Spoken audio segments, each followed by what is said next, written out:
Dans un premier temps, nous souhaiterions vous interroger sur votre vision du monde de la justice. En effet, l'arbitrage incarne une justice choisie, plus rapide, plus souple, confidentielle. En somme, une justice à la carte. A l'inverse, la justice étatique demeure la justice de tous, publique, parfois lente, mais porteuse d'un idéal d'égalité. Selon vous, l'avenir du règlement des différends se joue-t-il désormais hors des tribunaux nationaux, dans des modes de justice privée, ou croyez-vous au contraire à une renaissance ou à une nécessaire réinvention de la justice publique ? Alors déjà, bonsoir à toutes et à tous. Je suis ravi d'être ici parmi vous. Première question, justice privée, justice publique. Permettez-moi déjà de ne pas être tout à fait d'accord avec la question. Pour moi, il n'y a qu'une seule justice, mais il y a effectivement le service public et le service privé de la justice. L'objectif étant le même, la justice est donc le principe d'égalité ou l'idéal d'égalité dont vous parlez dans cette question est partagé aussi bien dans la justice arbitrale que dans la justice étatique. Ceci étant dit, il est vrai que les deux systèmes de modalités de justice ont chacun et chacune leurs avantages et leurs inconvénients. Donc effectivement, dans la justice arbitrale, le choix du juge, le choix de la procédure, le fait d'être à la carte, comme vous dites, ou comme disait le professeur Roger Perrault, de faire du sur-mesure, peut être intéressant par rapport au... Roger Perrault disait l'arbitrage c'est le vêtement sur mesure et la justice étatique c'est le vêtement de confection. Pas moi qui le dis, c'était le professeur Perrault.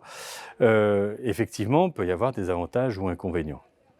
Ceci étant dit, tout ne correspond pas à tout et naturellement, il faut pouvoir bien trouver dans l'arbitrage les avantages qu'on veut y rechercher en fonction des dossiers, en fonction des matières. Et c'est la même chose pour la justice étatique. À cet égard, je ne dirais pas que la justice étatique est forcément plus lente que l'arbitrage, qui serait forcément plus rapide. Il est des cas dans lesquels la justice étatique est tout à fait rapide et tout à fait efficace. Ceci étant dit, effectivement, quid de l'avenir ? Et l'avenir avec de plus en plus eh bien, la nécessité et même l'utilisation de l'IA, notamment dans les dossiers, dans l'exercice du droit, dans l'exercice de la justice aussi. L'IA et l'avocat augmenté qu'on connaît petit à petit dans les dossiers conduit à un accroissement des possibilités de transaction. Et donc à un accroissement aussi de la contractualisation, de la gestion des différends.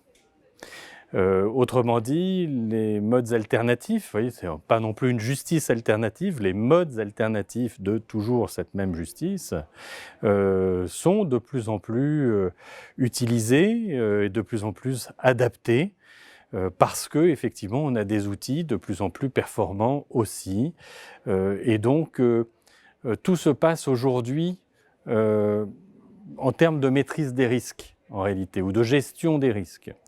Et effectivement, à mon avis, on va aller de plus en plus vers un service privé ou un service alternatif de la justice, plutôt qu'une justice étatique, régalienne, compétente pour tout et pour tous. Une autre tendance, un autre effet qui fait qu'on va aller vers ce service plus contractualisé de la justice ou des techniques de règlement de différends, parce qu'il y a aussi naturellement le développement exponentiel de l'amiable, c'est la globalisation du droit. Donc la globalisation aussi de l'exercice du droit. Globalisation, ça veut dire internationalisation, ça veut dire aussi acculturation des différentes règles de droit. L'arbitrage international, depuis maintenant fort longtemps, pratique aussi bien dans ses procédures le droit anglo-saxon que le droit civil français ou le système de droit civil plus inquisitorial. Donc ce mélange effectivement des droits, ce mélange des genres, on peut même penser au passage pour le droit de fond et substantiel au principe uncitral ou à ce qu'on appelait encore plus longtemps la lex mercatoria. Tous ces concepts-là finalement qui étaient au niveau plutôt théorique à l'époque, deviennent de plus en plus dans le monde réel et le monde pratique, avec des industries, des échanges, du commerce international qui vit selon ses propres règles. Et ce sont ces règles-là que petit à petit on va de plus en plus appliquer. Et du coup, effectivement, les juridictions nationales ne sont pas toujours les plus adaptées, en tous les cas, dans ce contexte de globalisation, qui n'est pas réservé qu'au droit des affaires, mais qu'on voit de plus en plus, même en droit des personnes, tout simplement, le droit international privé classique, si j'ose dire, du droit des personnes dû aux échanges de plus en plus nombreux. Donc effectivement, pour répondre plus simplement à la question, oui, un accroissement du service contractualisé et privé du règlement des différends, en ce compris de la justice. Et oui aussi, du coup, une renaissance ou une réorganisation des justices étatiques sur des missions vraiment régaliennes. L'exemple topique, c'est le droit pénal qui, sauf juridiction internationale pénale, comme la Cour pénale internationale, aura tendance à rester effectivement dans le domaine de la souveraineté et donc d'une justice étatique. Maître Degos, vous qui êtes associé au sein du cabinet Kyan Gates, arbitre dans certains litiges et membre de nombreuses organisations œuvrant pour le développement du droit, vous multipliez les casquettes. Nous nous demandions comment avez-vous fait pour en ajouter une nouvelle. En d'autres termes, comment avez-vous franchi le pas pour devenir bâtonnier et assumer ce rôle au-delà de votre carrière d'avocat? J'ai peut-être plusieurs casquettes, mais j'ai qu'une seule tête. Donc les casquettes ne sont pas toutes en même temps, au même moment, fort heureusement. Mais en réalité, je suis passionné par mon métier. Mon métier qui est à la fois d'être avocat, ça c'est mon tout premier métier, d'être avocat défenseur, exercer effectivement, conseiller les clients dans les dossiers. Il est vrai que je suis aussi arbitre, je suis aussi médiateur. Il m'arrive aussi d'enseigner un petit peu dans les universités et autres centres de formation. Et étant passionné par cette profession d'avocat qui permet cet exercice protéiforme en réalité, je me suis très vite intéressé à la profession elle-même. Donc j'ai été d'abord élu au Conseil de l'Ordre, puis au Conseil national des barreaux pour d'ailleurs 2 mandats successifs, puis je suis allé siéger au Conseil des barreaux européens. Et tout cela m'a nécessairement, naturellement plutôt, poussé à me présenter au suffrage de la fonction qu'on dit suprême, celle de bâtonnier, d'un barreau que j'adore, qui est un grand barreau, même peut-être le plus grand barreau européen avec 35 000 avocats, au poste donc de bâtonnier. Alors pourquoi? C'est un petit peu différent. C'est pas que je sois un modèle ni de vertu, ni ayant une connaissance parfaite de tous les exercices, mais je crois effectivement pouvoir apporter un petit peu à notre barreau. Je pense que la fonction de bâtonnier n'est plus une fonction simplement d'être le juge de ses pairs, d'être là pour bâtonner, comme on disait, mais est devenue une fonction à la fois représentative et à la fois une fonction aussi de gestion. Les avocats attendent de leur ordre qu'il y ait quelque chose qui puisse leur apporter, les aider dans leur exercice professionnel, faciliter leur vie.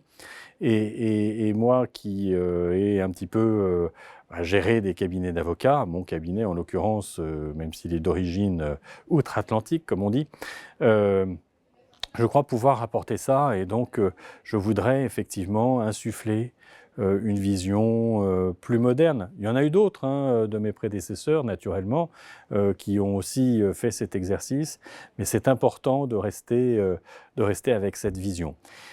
Et puis d'autre part, je crois beaucoup à l'influence que doit avoir l'avocat dans la société civile. Et pour ça, s'extirper un peu de nos dossiers, de la vie du cabinet, c'est aussi important. Nous arrivons dans ces années 2026-2027 avec des échéances électorales importantes pour notre République. La voix de l'avocat n'est pas assez entendue, elle a même été beaucoup dévalorisée, alors que les avocats sont aussi vigies des libertés, garants en tous les cas d'une certaine application du droit, de la justice. Et il me paraît important que, en tant que bâtonnier, en tous les cas, il me paraît très important que la voix des avocats puisse être entendue lors de ces grandes échéances dans la société civile, en France et aussi peut-être à l'international. Quel message souhaitez-vous adresser aux étudiants de Sciences Po? Alors il faut absolument vous réaliser, c'est-à-dire choisir la voie qui vous convient le mieux pour que toute la vie, vous ne soyez pas en train de penser que le travail est pénible, mais au contraire que toute votre vie, vous ayez envie de faire ce que vous faites. Et pour ça, les études de droit, le droit donne une multitude de possibilités. Donc mon conseil, ce serait surtout ne vous fixez pas des objectifs trop uniques, ne vous fixez pas non plus dans une voie plutôt qu'une autre. Il faut rester justement, le monde est assez fluide aujourd'hui, c'est pas à vous qui êtes jeunes que je vais l'apprendre, il faut rester justement très flexible, très ouvert aux opportunités que vous pourriez avoir et ne pas se dire voilà, il n'y a qu'une seule chose à faire. J'ai un peu parlé de moi, vous avez vu, j'ai fait plusieurs choses, mais en fonction de ce qui m'arrivait. Je disais à certaines de vos camarades étudiantes aussi que j'ai surfé un petit peu sur les différentes vagues qu'il y avait autour de moi en fonction de ce qu'on pouvait me proposer ou de ce que je trouvais intéressant, même dans l'actualité, en changeant complètement parfois d'idée ou de trajectoire. Voilà, je crois qu'aujourd'hui, c'est très important pour pouvoir se réaliser, d'avoir plutôt une bonne connaissance de soi-même plutôt qu'une bonne connaissance de ce qu'on voudrait être plus tard.